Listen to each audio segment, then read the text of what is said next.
Morning YouTube, do you hear that sound? I have no power, that's what it means. So my batteries are at 7%. That doesn't work at all. I woke up, well actually I was in my room and the lights went out and it was at 1%. So I'll explain later what happened. But right now, I have no electricity. And my PV is only producing 463 watts, 456 watts. Hello YouTube, Dr. Solar coming to you from Lagos, Nigeria. So earlier this morning, I did a video where I started with a power failure. So a little after 7, my power went out. And when I came down, the inverter was beeping. And well, I'm sure you've seen it now. And I told you I would come back later and explain to you exactly what happened.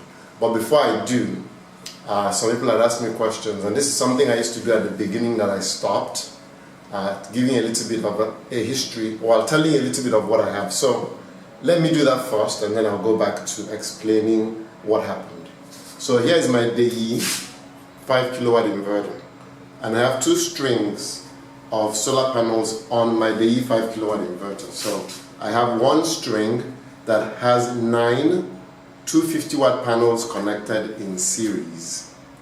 And then I have a second string that has 7 300 watts connected in series. So it comes out to a total of 4,350 watts. Here is my 5 kilowatt hour Dyna's power box. Hopefully in 2 weeks it will be 7.5 kilowatt hours, but right now it's 5 kilowatt hours. So this is what I've been running. I'm 100% off the grid. I'm not connected to the national grid.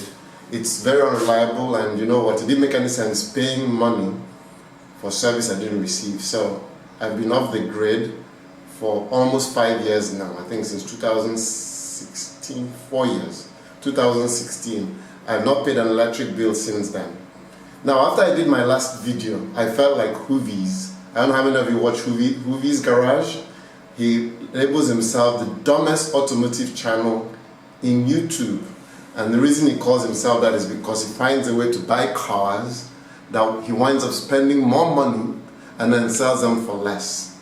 So am I, Dr. Solar, the dumbest solar channel on YouTube, based on my experiences with the inverters I've purchased that didn't work? So please post comment below if you think that this is the dumbest solar channel on YouTube.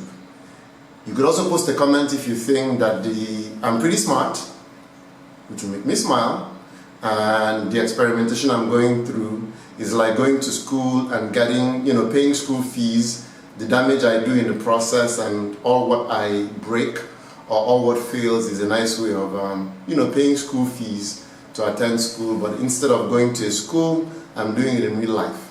So let me know what you think. Post it in the comment section below. So back to this morning. This morning at about 7 a.m. when I pulled up the app, the battery showed 30%. And then 5 minutes later, the lights went out. And when the lights go out, the internet is out, so I'm not able to see the inverter anymore. So I came down here and I looked at the inverter and the BMS. Let me show you. Let me see if I can show you. So here is the battery. So it said the state of charge was 1%. Okay, I'm like, holy, you know what? So it was down to, the battery was down to 45 volts and state of charge was 1%. And I looked in here, same thing. Battery voltage 45 point something volts, state of charge 0 or 1%. So that kind of freaked me out because I had never seen that. I never seen a 1% state of charge before, and also I couldn't understand how I went from being at 30% to 1% in less than 5 minutes. So let me give you a little bit of what's happened over the last few days, and then I'll explain to you how come I went to that number. So let me see if I could look at the history. Sorry for the shadows. If I could look at the history, and then based on the history, you could see what I'm talking about. So let's see. Day, month. So you could see the chart, right? Those numbers are pretty aggressive, were pretty good, and then the last 2 days have been practically nothing. So you see, yesterday didn't do well, the day before that wasn't that great.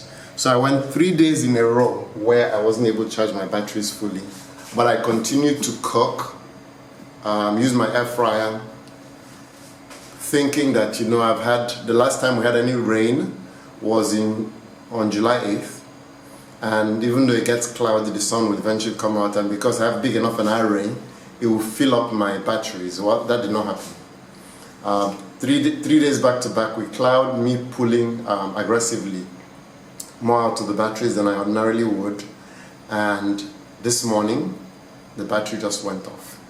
So you're going to ask yourself, okay, so the battery was 30%, how did it go to 1%? I don't remember what the voltage was.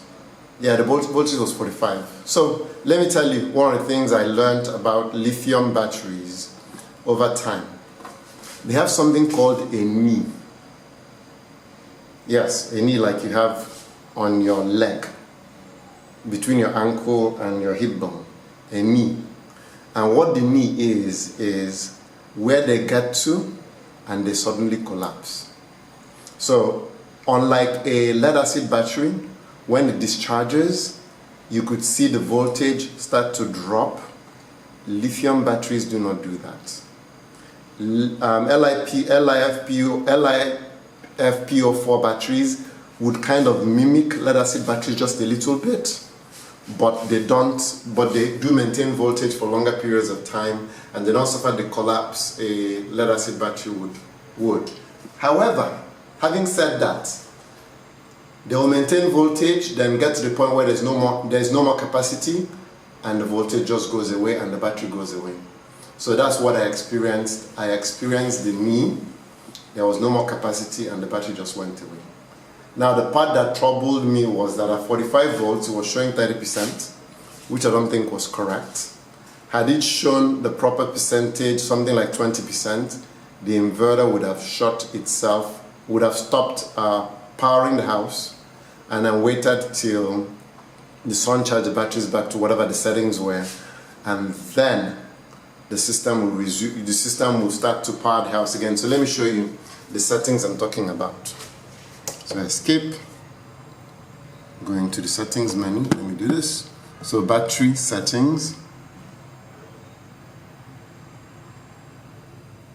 So right here, I had to change these numbers and I had to make them more aggressive. So before I shut down at 17%, now I have shut down at 20%. Low battery, and I think I might even raise that shutdown to 25%. Low battery, warning where the alarm goes off, and I turned the alarm off because it was very irritating, 25%, and restart at 30%. So I might adjust these numbers based on if I experience this one more time. So if you like what you see, please give me a thumbs up. If you have any questions, please post them in the comment section below. If you think that this is the dumbest solar channel on YouTube, let me know. You give me a thumbs up by indicating that, or just post a comment below. Once again, this is Dr. Solar coming to you from Lagos, Nigeria. Thank you for watching.